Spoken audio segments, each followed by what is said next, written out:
money trail leads back to Jim and to Katrina's father.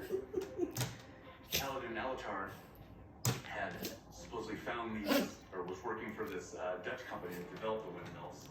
If this contract had been let and signed, Paladin would have got approximately $500,000 as a finder's fee. So that's a big flag. You get the same contract with his daughter.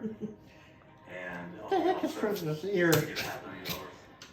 This ear does This it. information makes it possible for the Army to build a solid case on Jim's financial misdeeds.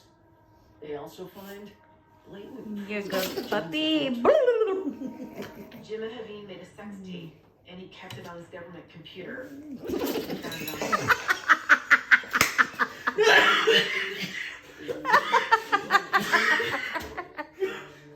he was in Iraq.